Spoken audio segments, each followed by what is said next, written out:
The following program is sponsored by Friends of Life Outreach International.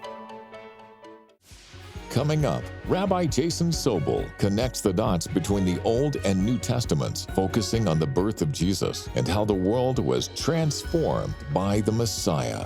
It's all part of how he's working it all together for good. And so therefore, we don't have to live in fear. We don't have to live in anxiety, because truly the birth of Jesus is the birth of hope. And his birth declares our future can be better than our past. And I think that's the important thing that we remember. Yeah.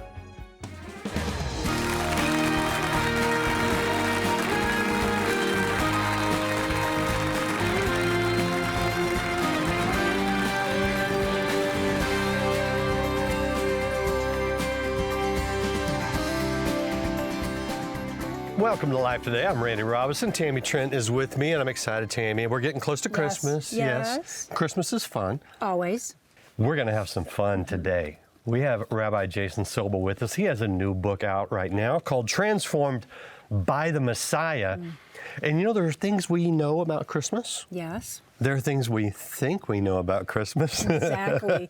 There are things we're completely wrong about. I'm just going to say there's a lot of things we're wrong about. Yeah. But that's what I love about Rabbi, is that he connects the dots for me and brings me to a place of saying, how did I miss that? Yes, and he makes us, I think, really appreciate some of the finer details. There's so much depth. Yeah, so let's a lot. welcome Rabbi Jason Sobel. Welcome to the show. Shalom. It's great to be back with you. Thank you for having me. I always love having you. And, you know, we had a great conversation online recently, and the Christmas thing, it's funny because, like, you know, y'all drive by a church and they have a living nativity, you know? And now, after talking to you, I'm driving by going, they got that wrong. What do we know and not know? I mean, there's so many things. What jumps out at you when you look at Christmas? Yeah, of course. I mean, Jesus was not born in a wooden stable. Really? Right? What? What? Oh my goodness. I just saw it down the street. Come on. Right? So, I mean, part of the great significance of this is that the earliest traditions go back to Jesus was actually born in a cave that was used for animals. But part of the significance of that is that these angels appear in heaven to the shepherds and they say, behold, a child is born. He's going to be the Messiah. And these are the signs that the Savior is born in Bethlehem. You'll see a baby wrapped in swaddling cloth lying in a manger. So we have to ask the question, of all the signs that these shepherds could have given, why were these the signs that were chosen? Because they don't seem like that spectacular or that extraordinary. Yeah. Right? But when you think about it, these, first of all, another thing we get wrong is that these weren't ordinary shepherds.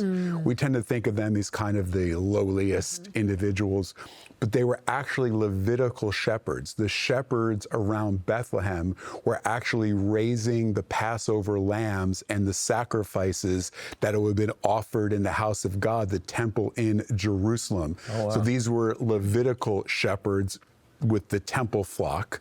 Okay. And then when it came time to birth these lambs, or there was bad weather, they would bring them into the caves surrounding Bethlehem, and they were born in those caves and kept in those caves. I love taking people to Israel. You can still go in those caves today.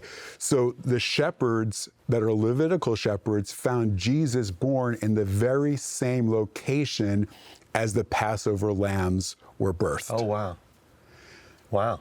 I have no question. Just keep talking. This is so good. Like, I don't even know where to jump in sometimes, because I love how you connect all of the dots. But okay, so I'll ask this. So even talking about the cloth that he was wrapped in, is there significance there? Yeah, of course. So if the swaddling cloth was going to be a sign, it had to be something that is significant.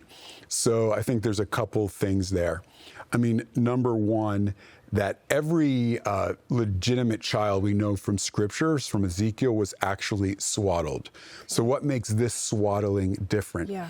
There are some that hold that when the lambs were born in those caves, that because the lamb had to be without spot or blemish, they would actually sometimes swaddle the lamb so that they wouldn't, when they were little and they're kind of clumsy, fall and cut themselves on a rock and become blemished.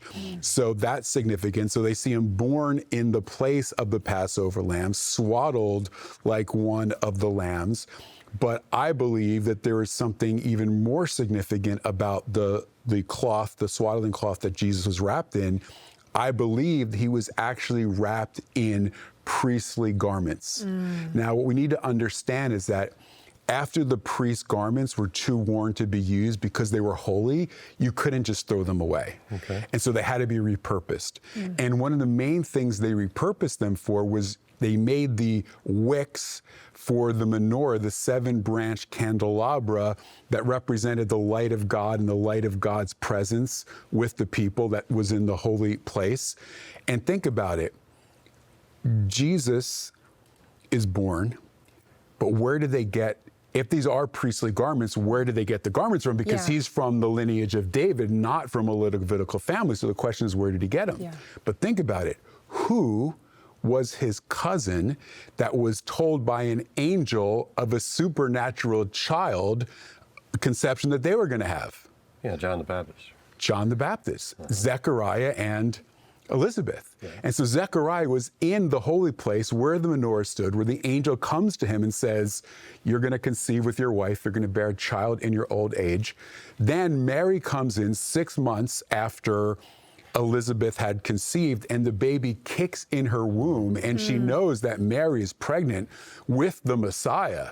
And I believe because she knew that, and they knew that the Messiah was not only going to be a king, but he was going to be the great high priest as well, that they felt it was fitting to give Mary some of the old worn out priestly garments of her husband. So then when he was born, he was wrapped in these priestly garments. So he's not only the Lamb of God that takes away the sins of the world, but he's also the light of the world, hence wrapped in the same cloth as they used to make the light for the wicks of the menorah.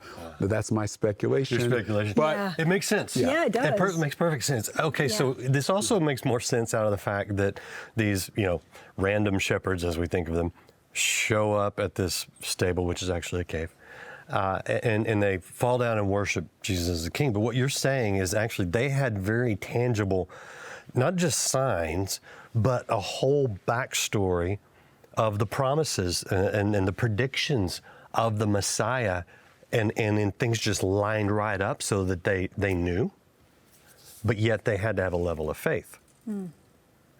Yeah. Here's my other question. Those other guys that were there with the shepherds, the wise men, right? All at the same time, right? Because that's how it looks. I mean, that's how ours is set up in our home, with the wise men and the shepherds. But that's not quite right, is it? No, listen, we know the wise men were not there at his birth. Oh, okay. Because we know from when they come and see Herod, Herod has an idea of how from 2 years old and below. So obviously he said, when does the star first appear to you? And so we know from the timing, clearly it wasn't when he was born that they arrived there at that moment. And so they come about 2 years later, year and a half, 2 years later, somewhere in there. And I think they're so significant. Who are these wise men? And why do they care? Right. These pagan guys come. Why do they care about the birth of a Jewish king? Yes. Why does it matter? Do we even know where they're from? Well, it seems pretty clear from the text that they're from Persia or Babylon, which is very significant. And Daniel's in Babylon, and he gets one of the most important prophecies from God. He's meditating on the fact that Israel is in exile and he's in Babylon. And God says, 70 years you're going to go, and the 70 years are about up. And he's like, God, is this the end? Are you going to restore us and the promises and send the Messiah? And God says, the angel, and the angel says, no, not 70 years, 70 times 7, 490 years. And after 483 years, the Messiah will come and be cut off. So Daniel gave the exact time frame. It says from the decree to rebuild Jerusalem, 483 years until the Messiah comes and is cut off. The wise men knew the exact timing of the coming of the Messiah. And they cared because Daniel was the greatest wise man. He gave them this tradition. They knew that it was going to happen from the decree to rebuild Jerusalem.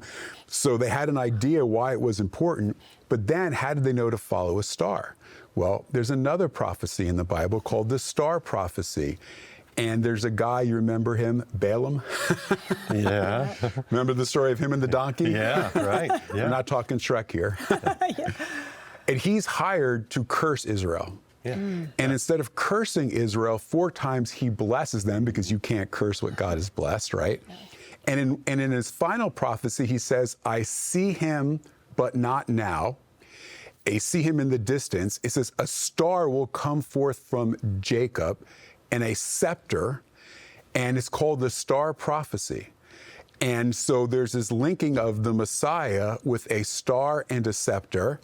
And where was Balaam from? He was from Babylon. Was he really? So the 2 prophecies won the timing, and Balaam was a wise man as well. So the 2 great wise men, Daniel and Balaam, both connect prophecy, coming the Messiah, the year, the star, and they come. And when they bring those 3 gifts, it's actually significant, because the shepherds represent the Jewish people recognizing Jesus as the Messiah. And then the shepherds represent, and the wise men represents the nations recognizing Jesus as the Messiah. And there's another key prophecy that ties in Genesis 49, the scepter shall not depart from Judah, nor the ruler's staff from between his feet, until Shiloh comes. That's the Messiah, and to him will be the obedience of the nations. And the word Shiloh can literally mean, and they will bring gifts to him. And so the fulfillment of that prophecy is seen when the wise men come from the nations and bring gifts and lay it at his feet. It's actually fulfilling that prophecy. And I think this is important because it shows that God is so intentional about fulfilling every detail. And just like God is intentional about fulfilling the details in the Bible, God's intentional about fulfilling every promise in our lives. We just have to look to his hand to see it. That right there is such a good word. I needed to know that again today, just be reminded of that. So I got a question for both you guys. Is my nativity scene set up wrong? Do I need to remove the It's all good. It's okay. Do I need to remove the wise men this year and kind of put them in the back? But you know what? I think the important thing is when we do those nativity scenes, and I think it's all great. All the Yes, imagery I is love it. great when, like the wise men, you're looking for the Messiah. That's right. Because how many missed him, right? Because they were looking for something else, or they weren't looking at all. But these guys who kept themselves in the Word, you know, in Daniel and in the prophecies, they saw what God was doing. They recognized it. And I think it's why we call them wise, right? What do you see happening today in the lives of believers who are looking for the work of God in their lives? Yeah, I think this is so important because when you look at the story on the surface, you could say, look, Mary and Joseph were just victims. They were this poor peasant couple, a greedy king, the Caesar of Rome makes a decree. She's very pregnant. They have to travel 80 or 90 miles to get to Bethlehem, and they seem like victims. But then you understand that's actually not the case. God used a greedy king with bad motives to fulfill his greater plans to get Joseph and Mary to be born in Bethlehem, because Bethlehem in the prophecy says, you, Bethlehem Ephrathah, small among the clans of Judah, one will come forth for you to be a ruler in Israel. So he had one plan.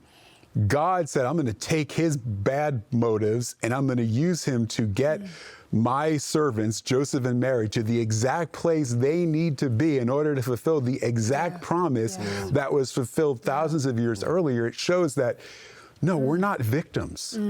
We are victors, because whatever the world means for evil, whatever the political leaders of the world mean, whatever their plans are, whatever their evil intentions are, God is bigger. He knew all of that. It's all part of how he's working it all together for good. And so therefore, we don't have to live in fear. We don't have to live in anxiety, because truly the birth of Jesus is the birth of hope. And his birth declares our future can be better than our past. And I think that's the important thing that we remember. Yeah. The other thing I like about that, because it's one thing to say, okay, well, of course, God's going to do that for Jesus. That was his plan all along. but I'm not Jesus, right? But I think the beautiful message of Christmas is the name that the angels gave to him, Emmanuel. That's right. I mean, you know what that means, but I think sometimes it means more than we even realize. God with us. Yeah, God is with us, and that's his promise. Like, he promises to work all things out together for good. That doesn't mean all things out together for pleasant, but he promises that everything that happens to us is for a reason to accomplish his greater purpose and plans in our life and in the world. And the fact that he's born in Bethlehem, which means the house of bread, is so significant because he is the bread of life. In the garden, we disobeyed God, and God cursed the ground, and we have to earn the bread by the sweat of our brow. But through Jesus, he restores the bread, not the physical temporary bread, but the bread that leads to eternal life. And we have that promise of that provision in our life because he's born in the house of bread, and he offers us bread, and he promises to provide for us because he's God with us. Something that blew my mind away regarding the bread is I think it was you in the book where I read, I can't even remember, but it stuck with me, where bread grew on trees. Is there truth to that? Yes. Yeah, well, there's this. So again, remember, the Bible is written in a Jewish context. Okay. And so whether it's, we can't verify that it's true, but what we know is that this was the Jewish understanding of it. And so, and that comes from the fact that we know that we only earned our bread by the sweat of our brow after the fall. And so based upon that, the rabbis teach that God provided bread from heaven and that it actually grew from the trees.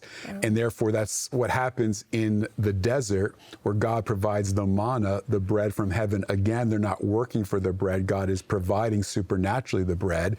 And we know in the kingdom, we're going to the messianic banquet of the Lamb, where God is going to once again provide the bread. So Jesus being the bread of life in Bethlehem points back to the fact that he's restoring what was lost in the Garden of Eden through the fall. He's the greater than Moses, who offers greater bread than manna. He's the bread that comes down out of heaven.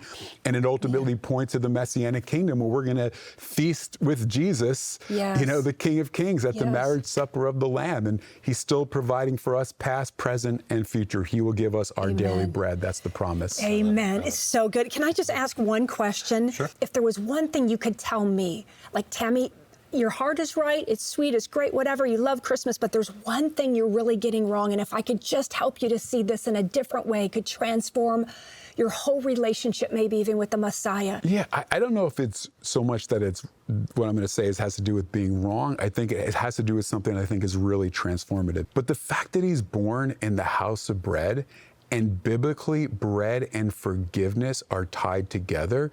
You know, he says, give us this day our daily bread. And the next line is, and forgive us of our trespasses as we forgive those who trespass against us. At the Last Supper, he breaks the bread. This is my body, which is broken for you. And what's amazing is that Hebrew is alphanumeric. There are no Roman numerals in the Bible. You write numbers with letters. So the numerical value of Bethlehem is 490. The numerical value of nativity is 490. The numerical value of to be perfect or complete, tamim in Hebrew, the Passover lambs had to be perfect or complete, 490. So Jesus was born in Bethlehem, 490. He's the perfect Passover lamb, 490. He was born 490. And Peter comes to Jesus and says, how many times do I have to forgive? 70 times 7, 490. Because 490 points to the forgiveness Jesus brought to us when he was born in Bethlehem as the perfect Passover lamb. And here's the point. Just like 490 equals to be perfect or complete, we can't be complete or whole or perfect in our faith unless we learn to forgive. And when we withhold forgiveness, it's like telling a starving person to go and die. Forgiveness is the key that unlocks our freedom. And so my encouragement at this season is Jesus was the only child born to die to bring freedom and forgiveness.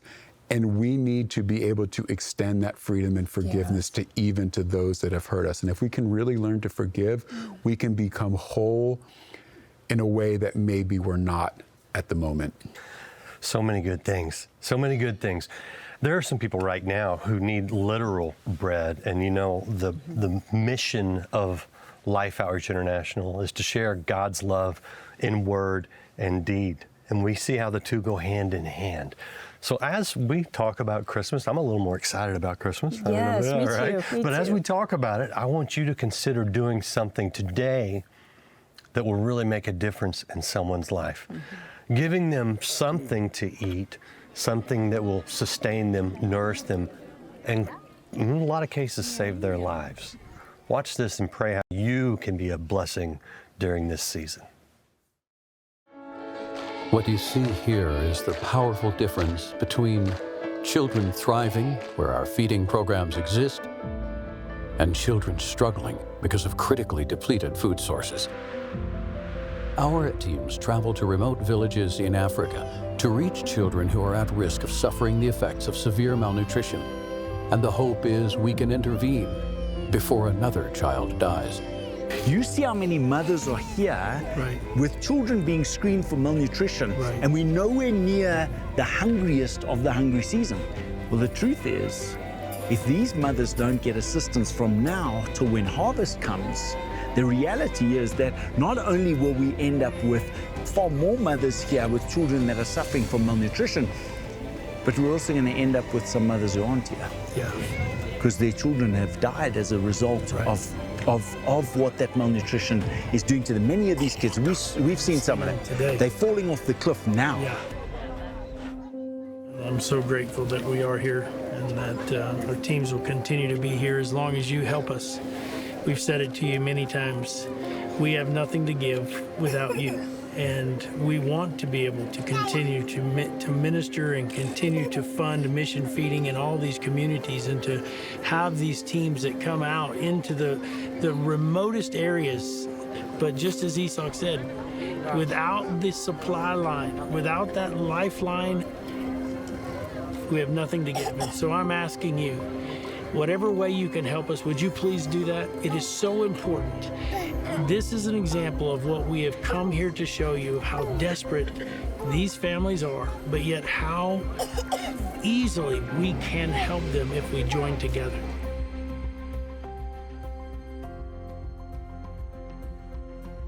There's something that Esau said that has stuck with me ever since I heard it. He said they're falling off the cliff now, which basically means that children are past the point of hunger. They're starving. They are dying. They're falling off the cliff. And I think that if I were there right now in that village and I saw those little babies walking toward that cliff, ready to die of hunger, I would step in. I would do everything I could to throw them a lifeline, to stop them from doing that. And the truth is, there is a way that together we can throw them a lifeline. We can stop this. We can go in there with our feeding programs. We can set it up just as you saw, hundreds of children that are blessed every single day with this bowl of life-saving food and nutrition.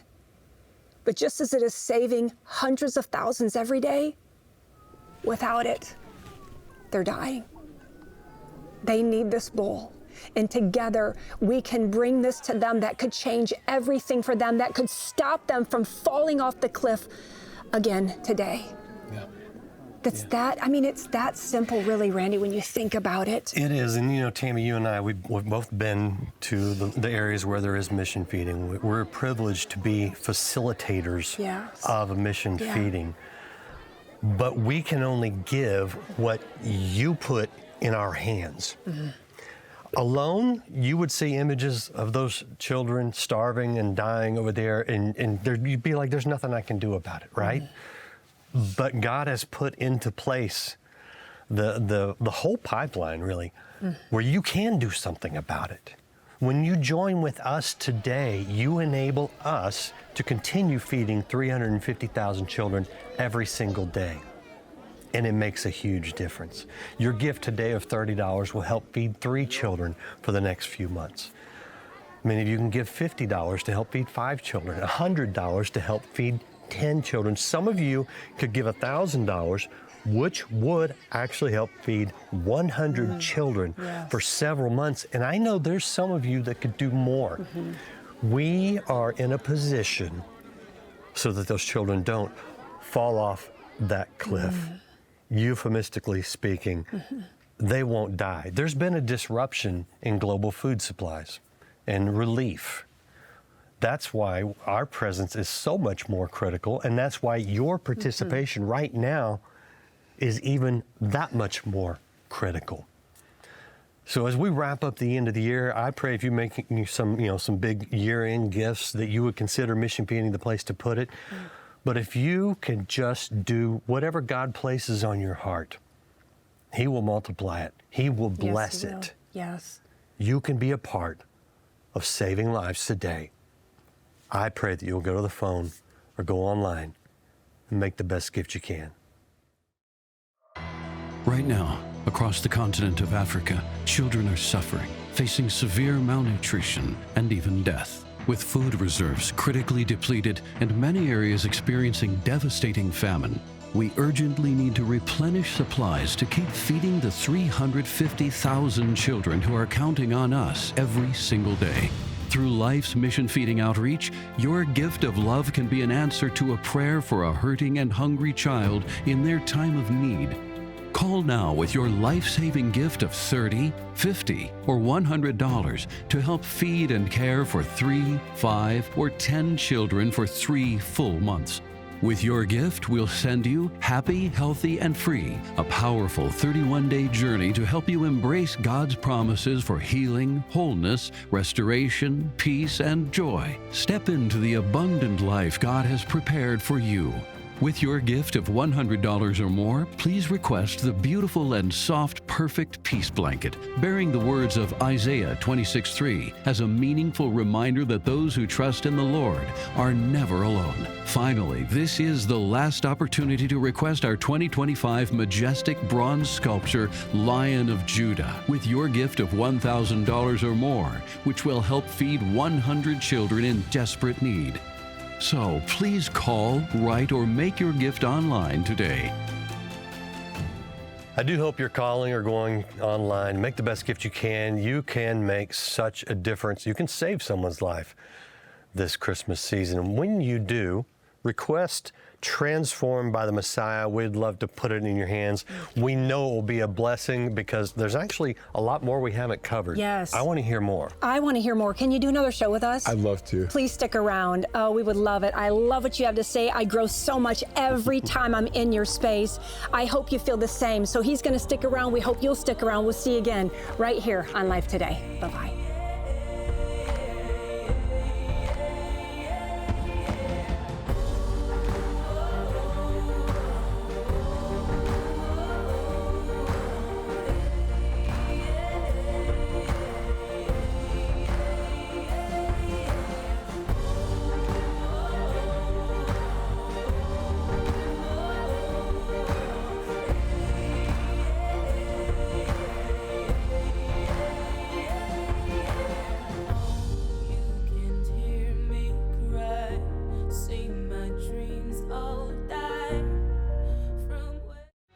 Are you missing out on the life God has for you? There is the presence and the power of God that wants to change us from the inside out. Tomorrow. Life Today is made possible by the supporters of Life Outreach International. Your gift will be used exclusively for the exempt purposes of life. The ministry features specific outreaches as examples of the programs it supports and conducts. Gifts are considered to be without restriction as to use unless explicitly stipulated by the donor. The ministry is a member of the ECFA.